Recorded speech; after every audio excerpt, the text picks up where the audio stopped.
지금 이제 제가 너무나 조직 계보를 잘 알려드렸던 국제 마피아, 네. 뇌물 영재. 네, 17세 반에 이미 50억 뇌물을 전달하는 20억, 역할. 20억. 20억. 네. 20억 뇌물을 전달하는 역할을 했다는 박철민 씨가, 네. 아무튼 이제 이준석 코마 트레이드 사장까지 엮어가지고 사실 준석이 형님하고 얘하고 나이 차이를 봤을 때 이 엮일 수 있는 나이가 아닌데 네, 아무튼 뭐 돈을 줬다라고 허위 제보를 했는데 이거는 어제 TBS 김어준 뉴스공장에 나왔던 얘기인데 저는 이거 인터뷰 듣는데 기가 막히던데 네. 얘 뭐니? 아유. 박철민 씨 국제 마피아파 출신 이렇게 얘기를 해도 되나 모르겠네. 그냥 국민의힘 전 의원의 아들 박철민 씨가 그것도 시의원 대구 쪽 네. 이분이 이제 이준석 전 코마트레이드 대표에게 금품을 받아서 이재명 후보한테 전달을 했다라고 주장을 했거든요. 그때 뭐 이상한 사진 올려놔가지고 무슨 돈다발 사진, 그 이상한 사진, 걸린 사진 말고 안 걸린 사진. 그러니까 지들도 생각해 봤을 때 18세 뇌물 영재가 10억을 직접 이 시장한테 줬다고 얘기하기에는 그룹이 안 맞으니까 그렇죠. 이거를 전달했다고 말씀을 해주시면 저희가 돈을 드리겠습니다라고 제안을 대표한테. 했다는 거죠. 네, 얘기를 했는데 근데 그 이준석 대표는 개인적 친분도 없고 따로 만난 적도 없고. 당연하지. 나이 50줄에 18살짜리하고 만나갖고 뇌물 거래를 할 그럴 건달이 어디가 있어. 회사 직원도 아니고 전혀 개인적 관계가 없다. 뭐 이렇게 얘기를 하고. 근데 이제 이 사람이 10억 원 정도 사업 자금을 도와주겠다 얘기하면서 있지도 않은 이재명 후보의 비위 사실을 제보해 달라면서 이 이준석 코마 트레이드 대표한테 이제 접촉을 했다. 이런 얘기죠. 결과적으로 이게 이제 그림이 나오는 겁니다. 어떻게 나오는 거냐면 아버지가 뭔가 하고 싶은 거야. 그래서 그렇죠. 제가 조폭하고 이재명을 한번 엮겠습니다. 그럴 가능성이 높지. 그래서 아니 그럼 어떻게 엮으려고요? 저희 아들이 이 국제 마피아파예요. 국제 마피아파에 굉장히 중요한 위치를 차지하고 있있었습니다. 아니, 그래서 아들을. 그래서 그래요? 그럼 세상에. 그 아들 통해 가지고 제가 뇌물을 받은 걸로 작업을 치겠습니다라고 했는데 아들도 일단 기본적으로 나이가 어리잖아. 네. 근데 다행히 이제 어릴 때 같이 놀던 친구 중에 한두 명이 이준석 씨 수행 비서를 했으면서 이준석 씨네 물류창고 물류창고라고 부르기도 쪽팔려요. 그 샤오미 배터리 쌓아놨던데 네. 거기 일했던 직원하고 서희석 친구야. 뭐야 그게? 직접 직원도 아니고 이준석 씨 밑에서 일하던 이름 모를 똘마니하고 친구라서 그 관계로 갖고 이준석을 엮겠습니다라고 얘기를 한 거지. 대단하다. 그러니까 아버지도 아들한테 속았을 수가 있어. 아버지 제 친구가요. 국제 마피아파의 중간 간부입니다. 도대체 몇 명이 속는 거야 도대체? 걔한테 얘기하면요. 뭐야? 한 10억 준다고 하면 엮을 수 있을 것 같습니다. 라고 얘기하니까 우리 아들이 대구에서 공부시켰는데 성남 와갖고 큰일 했었네? 그러면서 네가 좀 해봐라. 그리고 이 그림을 짠 거지. 자, 그럼 이 사진하고 뭐 이 사람한테 그걸 보냈대요. 그러면서 뭐라고 써있냐? 국민의힘 검증팀에서 당신 이준석 코마 트레이드 전 대표 이 당신 비리를 다 검증해놨기 때문에 협조를 안 하면 다친다. 윤석열 후보가 당신을 도와줄 것이다. 와. 어쩌면 한치도 그 채널A 그거랑 비껴가질 않냐 방식이? 그러면서 이제 그리고 더하기 자기 아버지인 박용승 전 시의원과의 관계를 강조하기도 했습니다. 카카오톡 이제 주고받은 거를 캡처해서 이 전 대표에게 보냈고 빨리 우리 아버지를 만나봐라 뭐 얘기를 하고 나를 위한 얘기들이 진행되고 있다는 것을 어필했던 것 같다라면서 이준석 대표가 이렇게 얘기를 하면서 결과적으로 박 전 의원이 공천받으면 잘 되면 나를 적극적으로 지원할 것이라는 취지였을 것 같다라고 얘기를 했습니다. 이 사람들 다 고발했어요. 고소했어요. 이게 멀쩡히 은퇴해서 조용히 살고 있는 네. 우리 그 이준석 두목님을 지들 멋대로 소환을 해갖고 엮어가지고 미리 합의도 안 건 상태에서 이 얘기를 던진 거예요. 네. 왜냐면 직접 18살짜리가 그 당시에 20억 뇌물을 전달했다고 하면 뭐가 얘기해도 그림이 안 맞거든. 아니 처음에는 이재명 시장한테 줬다며. 근데 또 왜 말이 이렇게 바뀌나 또. 아휴, 하여튼 참. 그래서 이제 이 조폭 아저씨가 흔들리질 않으니까 결국은 아들이 준 걸로 몰아붙인 거지. 지금 막 아들을 국감은 가까이 오고 뭐 해야 되는데 이준석 씨가 이제 만일 얘기가 됐다 그러면 증언으로 출석을 시켜가지고 이준석 씨한테 뒤집어 씌우려고 했는데 너무 증거도 빈약한 데다가 아무것도 없잖아. 그 우리 준석이 아니 왜 이런 별 거지 깽깽이 같은 것들이 국감장에 등장할 정도로 이렇게 허접해졌어 우리나라가? 그렇죠. 그래서 아마 이런 게 더 등장할 겁니다. 제가 볼 때는. 이게 대선이 다가오면 다가올수록 더 많은 이런 것들이 등장할 텐데 어떻게 될지 두고 봐야죠. 아 부끄러워 애들한테 부끄러워. 근데 이준석 씨한테는 이 사람은 그런 게 아니라 검찰도 그랬습니다. 이거 KBS가 보도해가지고 문제가 된 적이 있었거든요. 그 성남시장에 이재명 시장에 대한 비리 알려주면은 내가 너희 뭐 부모나 이런 사람 안 건드리겠다 이런 식으로 해가지고 그렇죠. 예전에 없다 이렇게 하니까 막 부모고 막 와이프까지 와이프가 다 털어가지고 거의 사람을 진짜 탈탈 털어놨어요. 이 검찰 아직 있는데 아무튼 뭐 이런 사건들이 더 많이 일어날 것이다. 그래서 이제 국제 마피아는 이번에 준석이 형님이 나섰기 때문에 이제 더 이상 등장하지 않을 것이다라는 얘기를 하는데 옛날에 처음에 국제 마피아 나오고 뭐 해외 청부 살인 막 나오고 험했어요 얘기가. 맞아요. 예, 정말 엄청난 조직인 줄 사람들이 그때 알았거든요. 네. 근데 난 이미 그때 알고 있었어.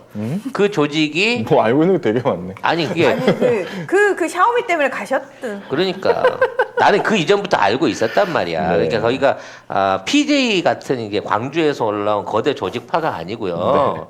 늘 얘기 몇 번 성남은 종합파라고 오리지널 시장통에 있던 조직이 있었고 국제 마피아파는 말하자면 이제 준석이 형님을 비롯한 몇몇 똘마니들이 사채 사무실 열고 오락실 하면서 했던 소규모 군소 조직이었어요. 근데 사실 그게 그렇게 뭔가 거대하게 보이게끔 만든 게 SBS 그것이 알고 그렇죠. 싶다잖아요. 그래서 이제 네. 그것이 알고 싶다 해서 뭐 해외로 나가니 어땠느냐 하는데 맞아요. 그 당시에 이제 도박 사업 하시다가 어려워가지고 이제 그 조직원들 얘기했잖아. 해외로 보내긴 보냈어. 베트남이나 이런 데 보내가지고 해외 서버 만들어가지고 온라인 도박 사업 하려고 했는데 말하자면 생활비를 못 보내줘서 걔들이 자연스럽게 독립을 한 상태였어요. 그러니까 해외 조직이고 뭐고 없어 사실은. 국제 마피아 이쪽에는.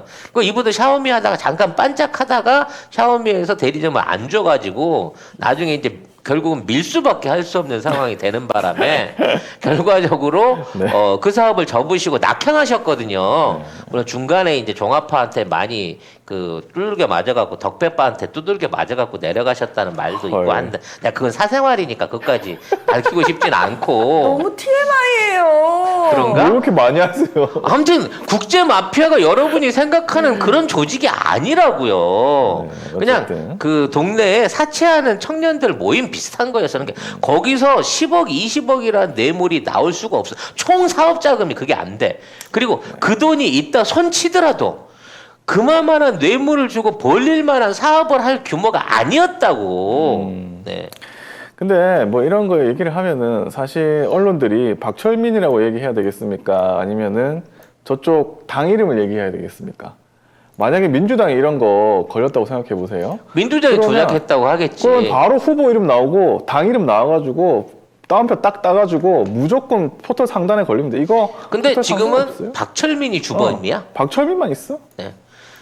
왜 김용판 얘기도 안 해? 박철민을 데뷔시킨 게 김용판이잖아. 그리고 왜 김용판 얘기는 안 박철민이 하냐고. 아버지가 사실은 지가 나서 제가 한번 해보겠습니다 이번 조작 했다고 이걸 허름하게 깔아가지고 이 꼴을 만든 거잖아. 그러니까 결국 그 사람이 책임져야지. 누가 박철민 혼자 이거 했다고 생각하겠어요? 예? 이 기자들이 진짜 이게 진짜 큰 문제, 큰 이 문제. 세상 허접한 애를 아유. 아무튼 근데 저 이번에 이제 더 큰 조작이 나왔어요. 네. 근데 이게 화천대유하고 천화동인이 등기부로 나왔어요. 어제 열린공원 TV에서 단독을 한 건데 이 강남구의 논현동에 언주로 이름도 언주로야. 언주로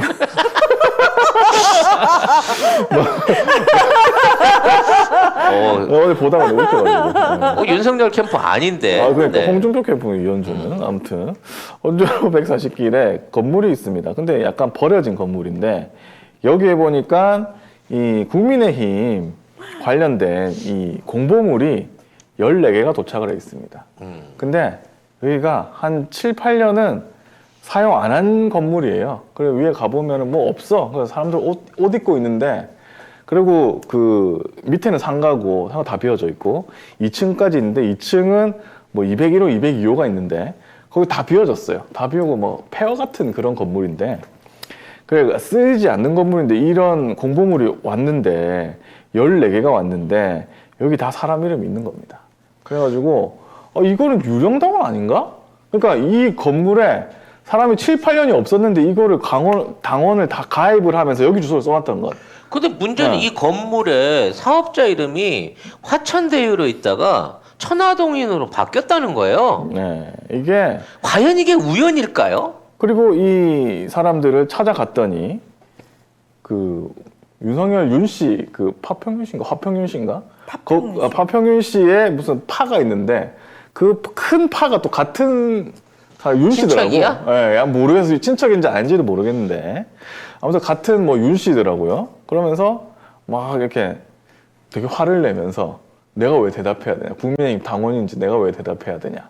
뭐 이런 식으로 하면서 사실 웃긴 게 이게 자기 주소와 자기 건물, 자기가 가지고 있는 건물 주소에 이 14명이나 되는 이런 이 유령 당원으로 보이는 이런 사람들이 자기 주소를 쓴 거잖아요. 그러면 자기가 의문을 가져야 되잖아.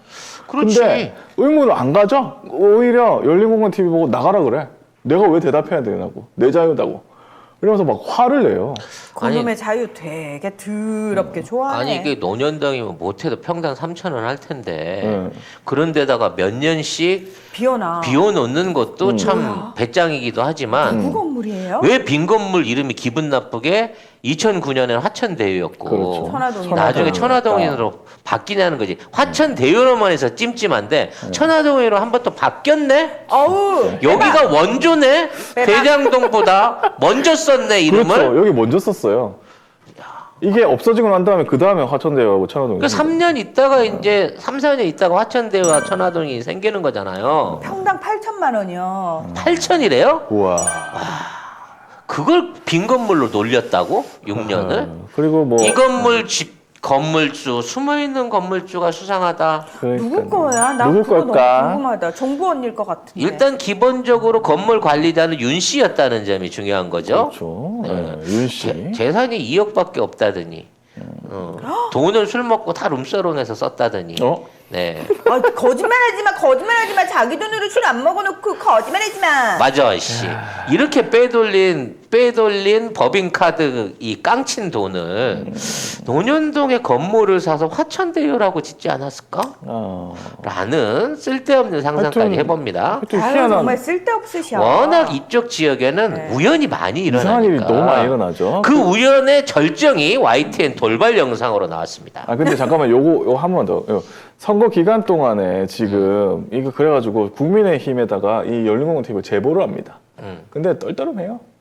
떨떠름해가지고 아니 뭐 그 홍준표 캠프 얘기하니까 아니 뭐 우리가 한 걸 수도 있고 남의 캠프가 한 걸 수도 있고 모른다 이런 식으로 얘기를 하고 그래서 국민의힘에서 당에서는 왜냐하면 저런 짓거리 한 게 한두 개가 아닐 거니까. 제 말이 그 말입니다. 어느 게 네. 걸렸지 이거야? 지금 모르는 거지. 일단 저 건물에만 윤석열을 찍은 14표가 있는 거 아니에요. 그러니까 이게 윤석열 찍었는지 아닌지는 몰라요.